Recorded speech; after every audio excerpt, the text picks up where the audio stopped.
Olá pessoal, tudo bem? Estamos voltando aí dessa semana de recesso. Vamos começar agora com um assunto novo.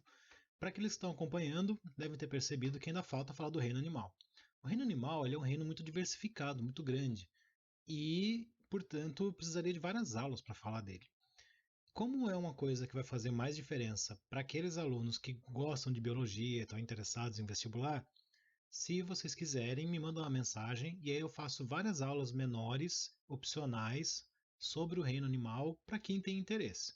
Se ninguém se preocupar, aí não preciso fazer isso, tá? Mas na aula de hoje a gente vai falar sobre um assunto importante para todo mundo, que é a origem da vida. Como é que surgiram os seres vivos, por que, que eles têm uma relação de parentesco, por que, que a gente fala na árvore da vida que todo mundo veio de um só. E para entender isso, a gente precisa ver os conteúdos da aula de hoje, que são a origem da vida. Nós temos várias concepções, é, várias baseadas em religião, outras em mitos, outras em hipóteses. Nós temos vários experimentos que foram feitos para testar uma ou outra, e vamos ter uma discussão também sobre como é que eram os primeiros seres vivos. Então vamos começar primeiro com a teoria que vem desde a antiguidade e que, por incrível que pareça, durou até o século XIX, que é a teoria da geração espontânea ou da abiogênese. Nós tínhamos vários filósofos naturalistas da antiguidade que percebiam que os seres vivos tinham alguma forma de reprodução, a relação sexual era necessária para que tivesse gravidez e tal. Mas eles também percebiam que na natureza vários seres vivos não tinham nenhum tipo de relação e mesmo assim parecia que eles continuavam surgindo.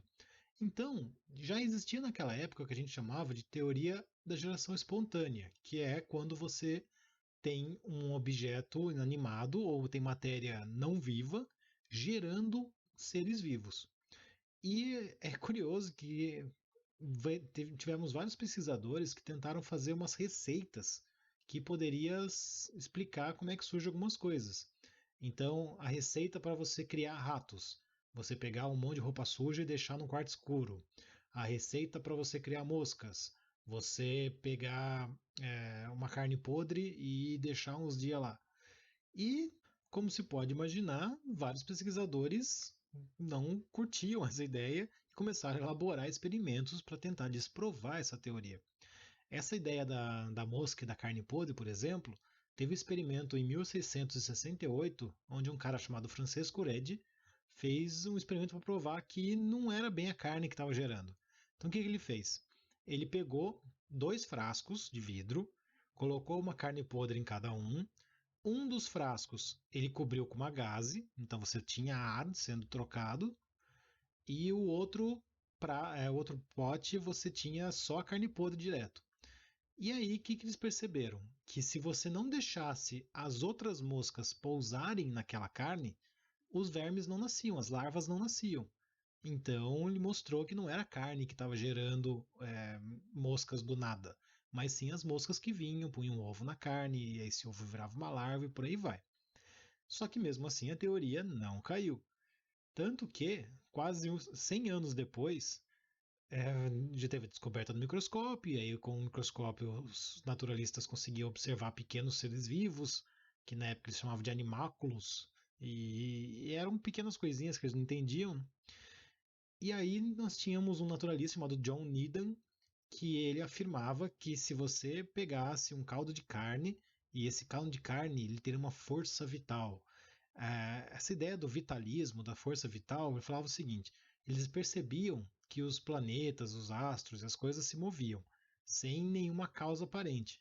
Então, assim como tinha alguma força vital que movia os planetas sem, sem a gente perceber, também deveria ter alguma força vital que dava vida para as coisas sem a gente perceber.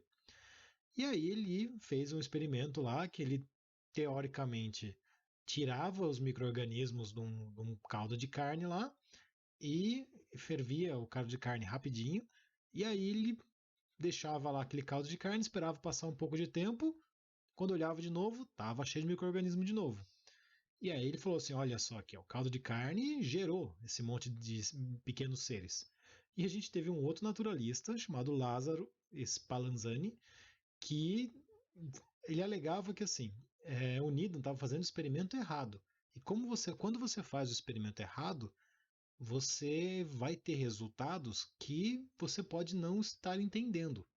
Todo o lance da experimentação é você primeiro criar uma hipótese. Essa hipótese é uma explicação que você imagina para o que esteja acontecendo, e você precisa criar experimentos muito bem feitos que testem se a sua hipótese está correta. Então não adianta você falar que o caldo de carne gera micro-organismos se você não ferver e tirar todos os micro-organismos primeiro, porque o resultado que você vai ver não condiz. Então o que o Spallanzani fez? Ele ferveu o caldo de carne e depois de ferver o caldo de carne, ele ainda pegou e era um frasco que tinha uma pequena saída de vidro em cima. E aí ele ferveu, derreteu essa saída de vidro, selando ela. E aí, com a saída de vidro selada e com o caldo de carne fervido por bastante tempo, quando você olhava muito tempo depois, não tinha crescido nada. E aí você pensa, bom, finalmente ele mostrou que o caldo de carne não é capaz de fazer isso. Só que mesmo assim, a teoria da geração espontânea não morreu, porque o Needham foi lá e falou que a fervura destruiu a força vital, e é por isso que não funcionou. Não é que ele tinha feito o experimento errado. E ele também falou que, olha, você tirou o ar, sem o ar a força vital não consegue trabalhar. Então, mais 100 anos se passaram e a gente continua com esse problema. E até que, em 1860, nós tivemos um pesquisador chamado Louis Pasteur, que era um cara, top. Tá? Ele trabalhou com tudo que é coisa, tem vários processos que a gente usa hoje que foram invenção dele. E tanto Louis Pasteur, quanto Spallanzani, quanto Red, eles defendiam a teoria da biogênese, que diz o seguinte: todo ser vivo vem de outro ser vivo. Então, como é que o Louis Pasteur provou isso? Ele fez uns passos muito parecidos com o dos Spallanzani. Ele pegou, ferveu os frascos com nutrientes, só que em vez de derreter a ponta e deixar o frasco selado, ele pegou essa ponta desse frasco e ele usou um frasco diferentão, que ele tinha uma saída de vidro, e essa saída de vidro era bem comprida, então é como se tivesse um canudo de vidro em cima do frasco. Tá? Então imagina uma garrafinha de água que tem um canudo super comprido, que ele sobe, ele faz uma curva bem grande e depois faz uma curvinha. Por que ele fez isso? Porque se esse canudo for bastante comprido, o ar vai conseguir entrar.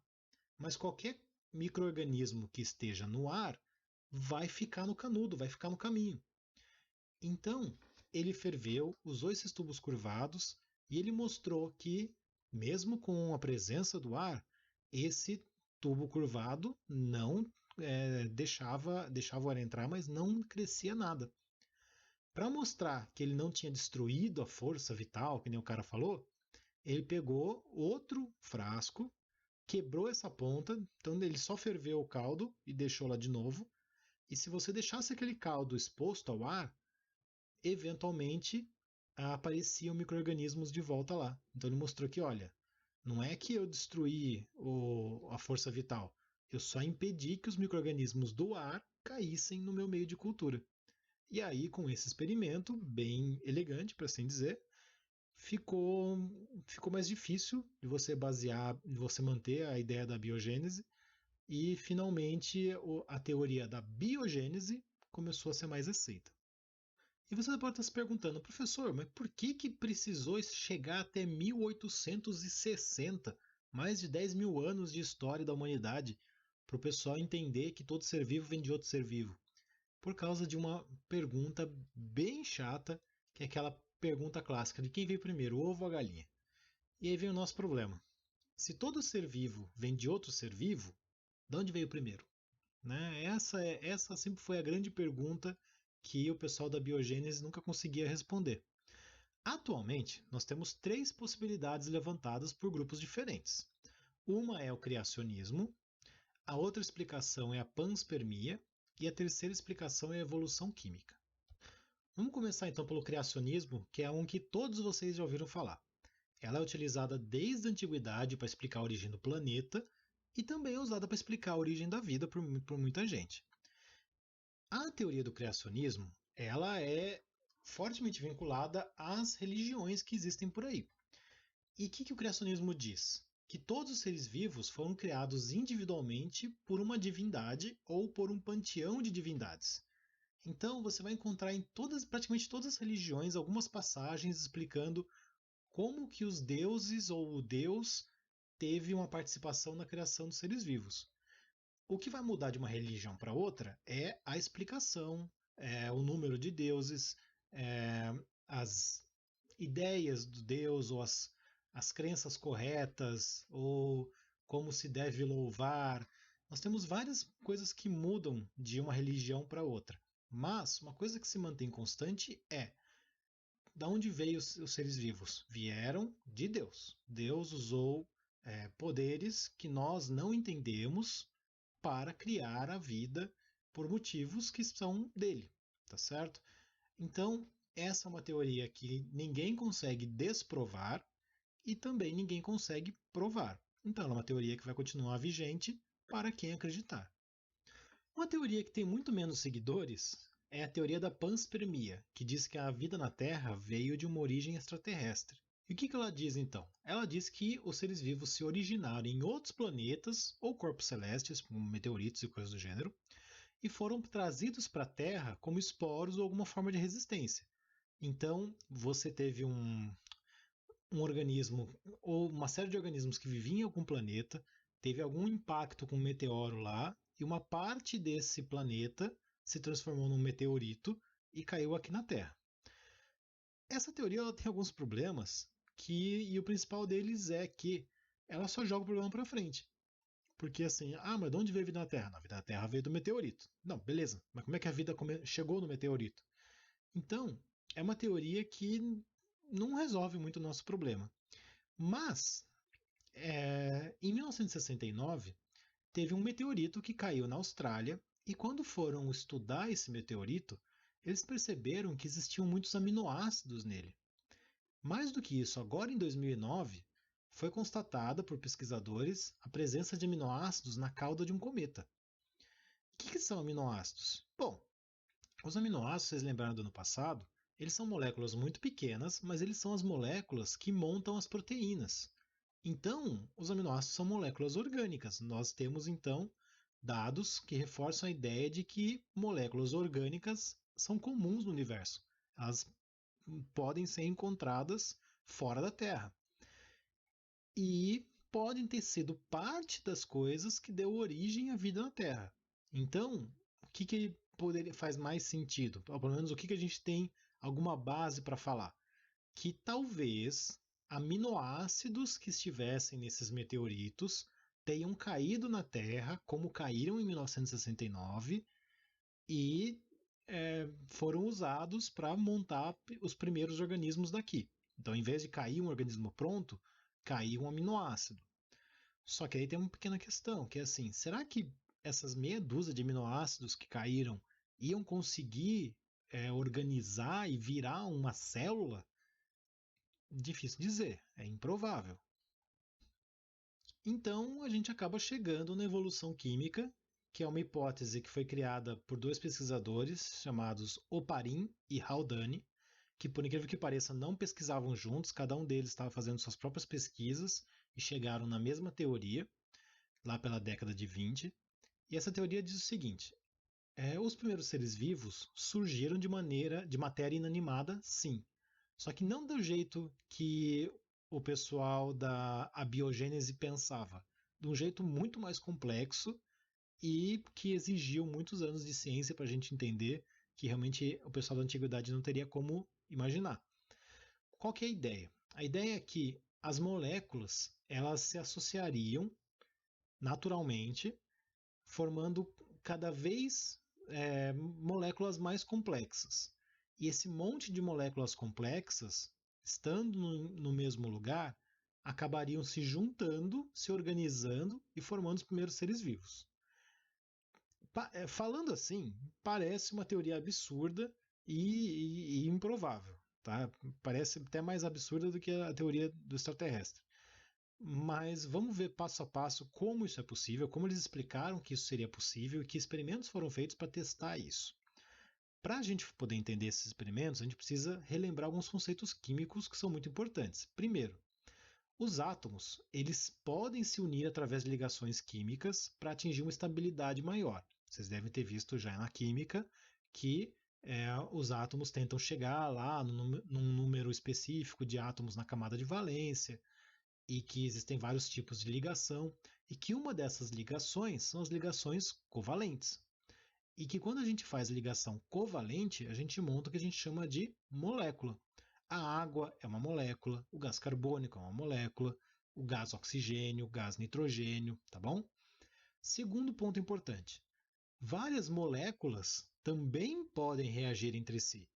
Você pode ter essas duas moléculas se combinando e fazendo uma molécula maior, ou você pode ter essas duas moléculas trocando alguns átomos. Também é possível, é o que a gente chama de reação química. E o terceiro passo é: das reações químicas, nós temos dois tipos. Nós temos as reações químicas que são espontâneas e aquelas reações que a gente precisa dar a energia de ativação delas. Então, uma reação química que é espontânea, ela vai ocorrer sozinha, você não precisa fazer nada e ela geralmente libera energia. As reações que são endotérmicas, elas são reações que precisam absorver energia do ambiente para ocorrer. Então, elas só vão ocorrer em ambientes muito propícios ou em condições muito propícias, tá? Curiosamente, a atmosfera primitiva da Terra era um ambiente muito propício. Lembra que, bilhões de anos atrás, a superfície da Terra é muito diferente do que a gente tem hoje. Nós tínhamos erupções vulcânicas constantes, a atmosfera do planeta não era dos gases que estão presentes hoje, ela era feita de metano, amônia, gás hidrogênio e vapor de água. É uma teoria, tá? A gente não tem certeza que a atmosfera era isso. Existem vários pesquisadores que trocam alguns gases aqui. Por exemplo, a amônia, sem a camada de ozônio, ela tem uma tendência a quebrar graças à luz ultravioleta e virar outros gases. Mas, em geral, a nossa atmosfera é bem diferente do que a gente tem hoje. Isso que é importante. E ela tem esse monte de átomos orgânicos presentes na atmosfera. Isso também é outra coisa importante. Além disso, a gente não tinha o gás oxigênio na atmosfera, porque o gás oxigênio é muito reativo. Então, quando você tem um planeta que ainda está resfriando e que é extremamente quente e que tem muita ultravioleta, esse gás oxigênio acabava reagindo com outras coisas e virando outras coisas. Portanto, se você não tem gás oxigênio, você não tem camada de ozônio. Como você não tem camada de ozônio, o raio ultravioleta entra com mais facilidade. Quanto mais raio ultravioleta entra, menos gás oxigênio a gente tem na atmosfera. Então, sozinho, nosso planeta teria muita dificuldade de produzir uma atmosfera com oxigênio.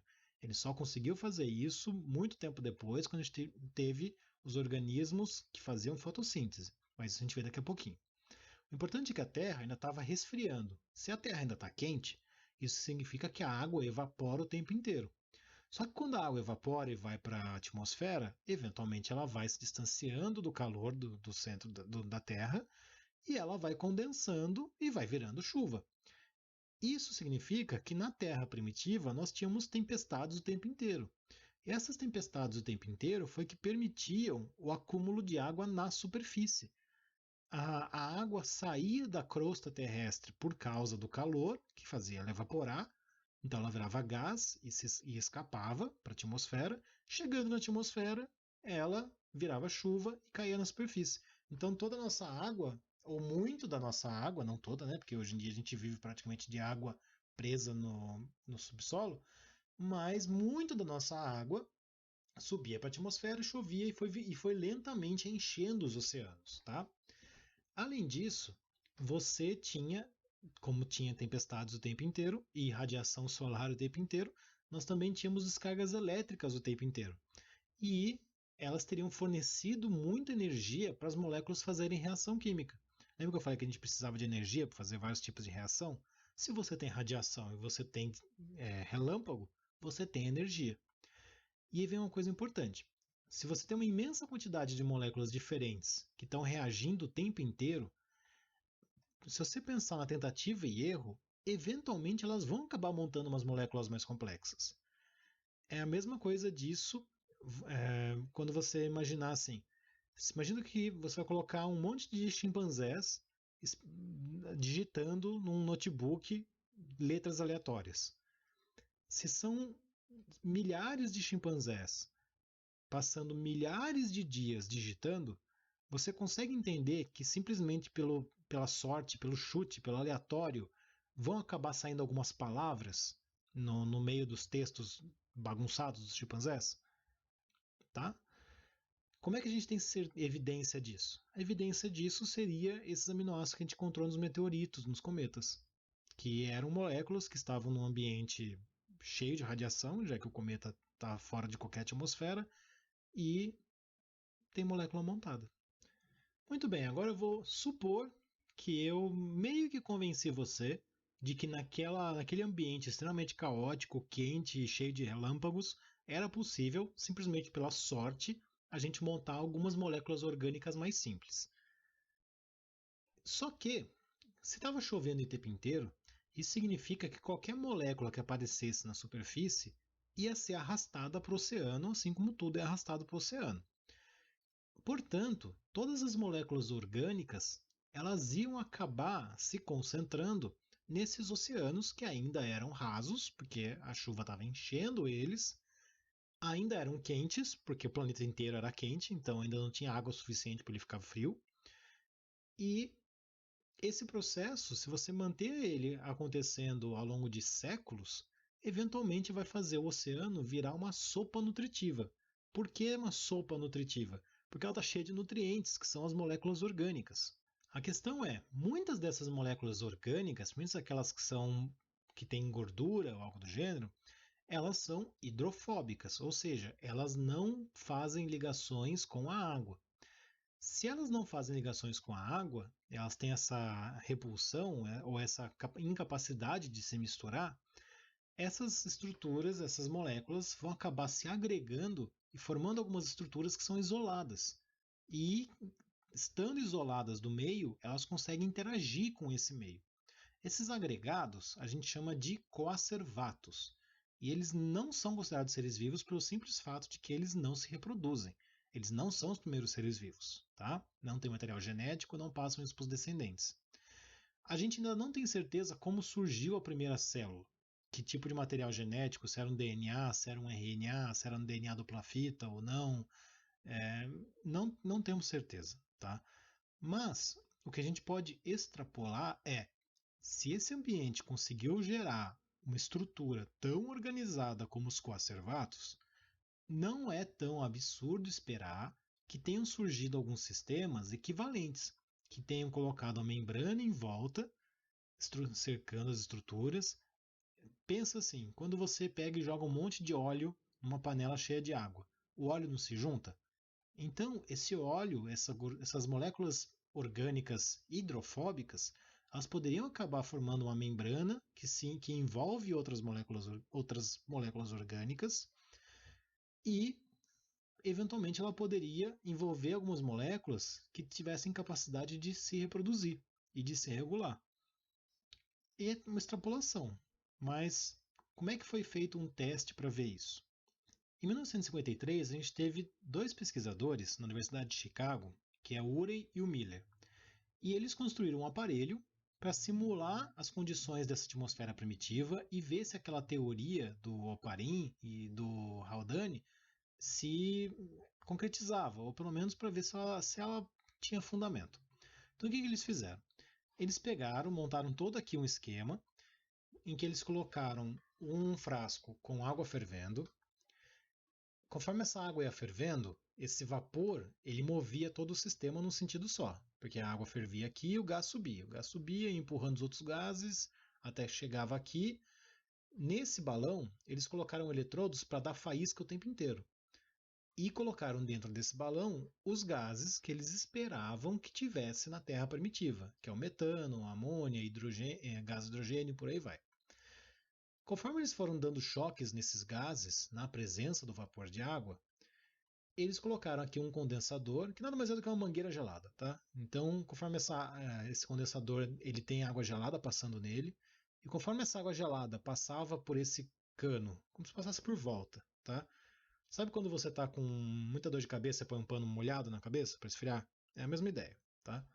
Então essa água gelada esfria o vapor que está no tubo dentro do sistema fechado e transforma esse vapor em gotas de água, tá? Isso aqui é tudo para simular a chuva.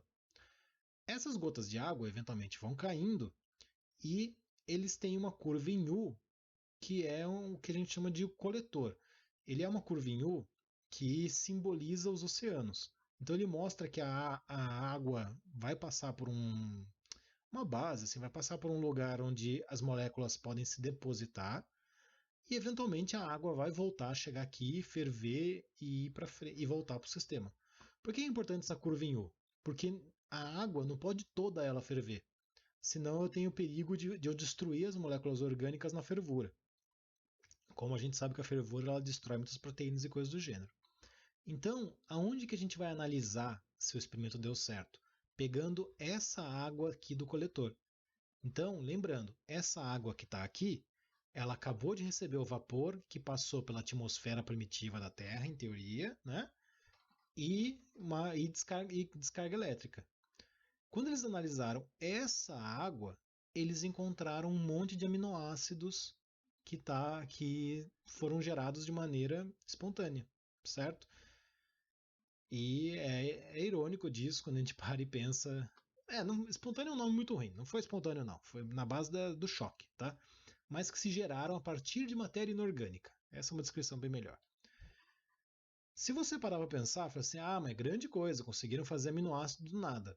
Se você pensar que eles fizeram isso usando alguns poucos litros de água em um sistema fechado pequeno, imagine o que esse experimento conseguiria fazer se eu pegasse todo o oceano do planeta e enchesse ele de raio dos gases. Você conseguiria formar muito mais aminoácidos e moléculas cada vez mais complexas, tá? Então esse experimento de Urey e Miller, ele dá algum grau de confiabilidade para a teoria do Oparin e do Haldane. É por isso que essa origem por evolução química é a teoria mais aceita pela comunidade científica. Só que isso ainda deixa um debate para a gente. Como seriam esses primeiros seres vivos que surgiram nesse oceano? As primeiras teorias foram pelo caminho óbvio, que é, bom, se a gente estava falando de um organismo que nasceu sozinho, sem cadeia alimentar, ele não vai conseguir sobreviver. Então, quem é o organismo que não precisa do resto da cadeia alimentar? Os fotossintetizantes. Então, a primeira resposta que foi criada é que os primeiros organismos provavelmente faziam fotossíntese e conseguiam viver pegando energia do Sol, já que, como a gente falou, tinha muita energia vindo para a Terra. Só que hoje a gente sabe que a fotossíntese é um processo absurdamente complexo. Então é muito improvável que esse processo tão complexo, feito com membrana e vários catalisadores, e pigmento e elétron sendo transportado, é muito improvável que isso tenha surgido no primeiro ser vivo. E hoje em dia ninguém defende que a vida começou com a fotossíntese, tá? É muito mais provável que o primeiro ser vivo ele tenha sido heterótrofo, ou seja, ele pegava moléculas orgânicas e as quebrava para sua obtenção de energia. Se você parar para pensar que esses oceanos estavam ricos em moléculas orgânicas, é muito mais provável que os primeiros seres vivos tivessem usado um processo que a gente chama de fermentação, que é um processo biológico que é muito mais simples do que a fotossíntese. Você consegue fazer, você faz nos seus músculos, principalmente quando você está sem oxigênio. E esse processo, ele não depende de gás oxigênio, que é importante, porque naquela atmosfera primitiva não tem. E muitos seres vivos que, sendo pequenos e sendo simples, conseguem sobreviver à base de fermentação. Nós, grandes organismos eucariontes, não conseguiríamos.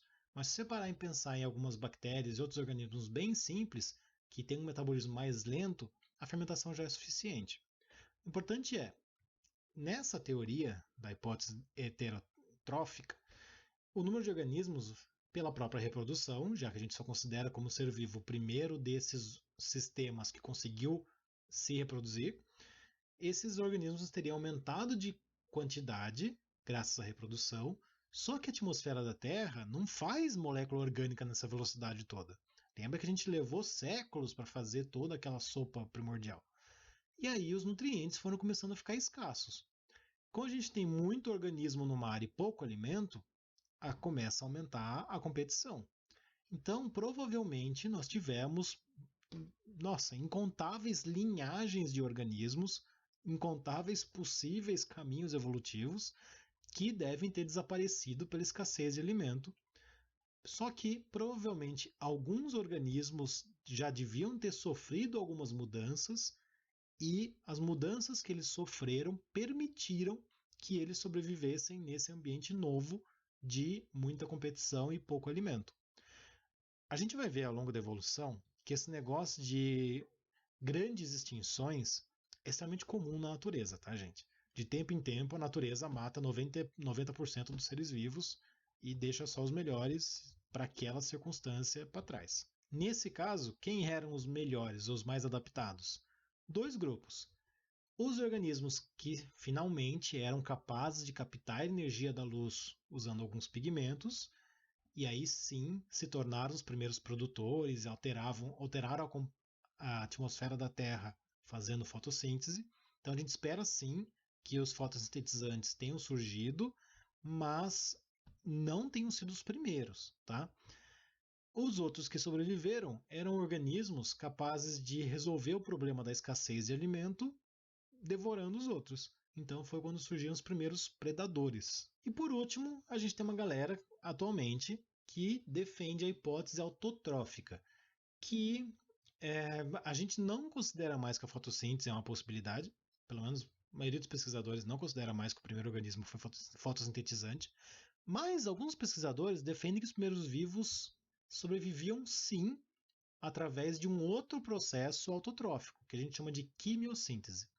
A quimiossíntese vocês não vão ver em detalhes no ensino médio, mas resumindo, ele ainda é feito hoje em dia. A gente encontra bactérias que conseguem fazer esse processo, que é você oxidar materiais inorgânicos para obter energia. Ou seja, você quebrar substâncias inorgânicas, rochas e coisas do gênero, que são ricas em energia, para você conseguir obter energia dessa reação química. Tá? Esse é um processo muito mais complexo do que a fermentação, então a probabilidade dele ter sido o primeiro é menor, mas o que esse pessoal argumenta? Que a superfície da Terra, naquela época, era um ambiente muito instável e prejudicial, e tinha chuva e meteoro o tempo inteiro, e tinha radiação e tempestade. Então eles defendem que os primeiros organismos não devem ter surgido no topo do oceano, onde tinha essa matéria orgânica e radiação e sol e coisa do gênero, mas sim que os primeiros organismos tenham surgido no fundo do oceano, em regiões que sejam fontes termais, ou seja, em regiões que vaza calor do centro da Terra para o fundo do oceano, para a camada mais alta do fundo do oceano. Tá? A base desse argumento é que sim, nós temos hoje organismos procariontes que vivem nesses ambientes. Então é uma coisa possível. Mas é controverso dizer se realmente foi o primeiro processo que a gente teve. Mas toda essa discussão ela não é feita simplesmente no chute, tá? Nós temos alguns fósseis desses primeiros organismos procariontes. Seja qual for a teoria correta, a gente pode dizer que os primeiros organismos eles eram procariontes e eles não dependiam de respiração aeróbia. Por que a gente pode dizer isso? Porque conforme os organismos fotossintetizantes foram surgindo e foram aumentando a concentração de gás oxigênio, nós tivemos alguns organismos sendo capazes de quebrar o oxigênio e usar esse oxigênio para reagir com o alimento e ter um rendimento energético muito mais eficiente. Então, essa presença do gás oxigênio, ela fez surgir a camada de ozônio. Então, nós tivemos finalmente alguma proteção contra os raios UV, e aí você consegue ter os organismos indo para a superfície da Terra. É muito difícil você manter um organismo sobrevivendo debaixo de constante radiação ultravioleta, porque o DNA, que é o único material genético que a gente conhece que está em todos os seres vivos, lembrando que o RNA tem vírus com RNA, mas tem aquela controvérsia se vírus é vivo ou não. Então, o DNA, que a gente concorda que faz parte dos seres vivos, ele é extremamente sensível à radiação ultravioleta. Inclusive, muitos laboratórios usam radiação ultravioleta para poder esterilizar o ambiente de trabalho. Tá? Então, no fim das contas, nós só conseguimos ir para a superfície quando nós tínhamos a camada de ozônio protegendo a gente contra o ultravioleta, e aí os seres vivos podiam ficar perto da superfície sem morrer. Tá? Os nossos fósseis mais antigos são fósseis de procariontes de 3,5 bilhões de anos atrás. Já os fósseis mais antigos que a gente tem de eucariontes são de 2,5 bilhões de anos atrás. Aqui estava errado. É 1 bilhão de anos, tá? É alguma diferença. Então a gente tem aí uma base bem razoável para dizer que os procariontes foram os primeiros, já que são células menos complexas. A verdade é essa. Inclusive, nós temos muitas células que são células eucariontes que têm um procarionte vivendo dentro, uma relação de simbiose. Foi daí que a gente presume que surgiam as mitocôndrias, cloroplastos e coisas do gênero, tá? Mas a gente pode sim, então, ter uma certa confiança de que os procariontes vieram primeiro e eles não tinham respiração aeróbia, porque a respiração aeróbia só foi possível através da fotossíntese. Como eu já expliquei, com oxigênio era difícil fazer gás. E o que eram esses fósseis mais antigos? Esses fósseis mais antigos é o que a gente chama de estromatólito. E quando você olha naquela foto que eu coloquei, parece um monte de pedra bom, de certa forma é. Mas o que era isso? Você tinha o nível do mar raso, como eu falei, os nossos oceanos eram rasos, então você tinha muitos os primeiros micro-organismos colonizando o fundo do mar, só que ainda perto o suficiente da superfície para receber a luz do sol. Eles precisavam disso porque eles eram fotossintetizantes. Só que, conforme as colônias iam crescendo, o espaço entre elas ia caindo substrato, ia caindo areia, ia caindo matéria inorgânica do fundo do oceano. Só que o nível do mar ele mudava com o tempo. E nós tivemos grandes aumentos do nível do mar. Conforme o nível do mar aumentava, por causa das chuvas, tempestades e coisas que a gente já conversou, conforme o nível do mar aumentava, esses micro-organismos eles morriam, porque se você tem mais água em cima deles, a quantidade de luz que chega é menor e muitas vezes não é suficiente para manter ele. E aí vem a questão: se ele morreu, ele vai virar substrato, vai virar apoio para outro micro-organismo crescer em cima dele. E aí esse outro micro-organismo vai começar o processo todo de novo, e aí eventualmente vai fazendo essa pilha de micro-organismos que a gente vai perceber que, que você consegue ter uma noção da datação ao longo da pilha. Tá? Além disso, como os micro-organismos morriam, mas o substrato permanecia, a gente acabava tendo um fóssil que era uma pegada, não uma pegada, tá? Uma pegada no sentido de a gente tem a marca de onde ficavam os micro-organismos, porque você consegue olhar nesse substrato o espaço negativo, tá? Que é onde tinha coisa viva, eventualmente apodreceu e foi degradado. Já a pedra, não. Então, esses são os fósseis mais antigos que a gente tem da vida na Terra. Então, a gente sabe que a vida na Terra ela tem pelo menos 3,5 bilhões de anos de evolução correndo aí por aí, tá? Bom, pessoal, para a nossa aula de hoje é isso. Eu vou tentar fazer aulas mais curtas e, como eu falei, tem assuntos que eu achar que são muito específicos para o pessoal que vai fazer vestibular. Se tiver interesse, vocês me avisam que daí eu gravo aulinhas vestibulandas para esses assuntos. Se não, vou ficar com a aula mais simples mesmo, que daí é do interesse da maioria, tá? Façam os exercícios e me deem um feedback aí do que vocês acharam. Tchau!